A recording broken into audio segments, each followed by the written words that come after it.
2 ढाई घंटे अपनी बहन के पास रुकने के बाद मैं निकल ली थी अपने मायके की तरफ। और मायके में पहुंचते ही मम्मी की खुशी का ठिकाना नहीं था मुझे देखकर।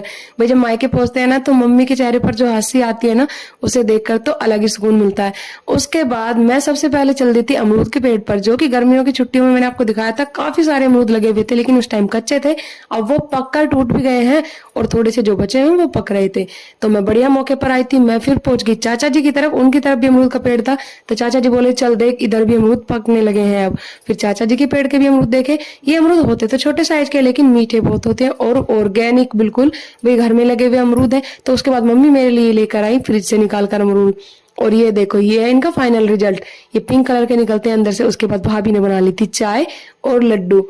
तो यहाँ पर मैंने लड्डू खाए बेसन के, घर के बने हुए। उसके बाद चाय पी। उसके बाद मम्मी लग गई थी अपने प्रोग्राम पर कपड़े दिखाने के पर, जो मेरे सुंदारे के कपड़े रखे हुए थे घर पर ही, क्योंकि ऑनलाइन पैसे पहुंच गए थे मेरे अकाउंट में। और सुंदारे के कपड़े मम्मी मुझे रक्षाबंधन पर दे देती है।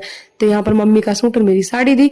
उसके बाद मैं चल दी थी अपने भाई के साथ बाइक पर बैठकर चाचा जी के घर पर। मुझे वहां भाभी से मिलने जाना था, काफी टाइम हो गया था। मैं भाभी से मिलने जाने की सोच रही थी, लेकिन निकलना नहीं हो पाया था, क्योंकि इतनी दूर से रोज रोज आना नहीं होता है। तो मैं भाभी के पास जा रही थी, क्योंकि भतीजे के भी चोट लगी हुई थी और भाभी के मायके में भी मिस हैपनिंग हो गई थी।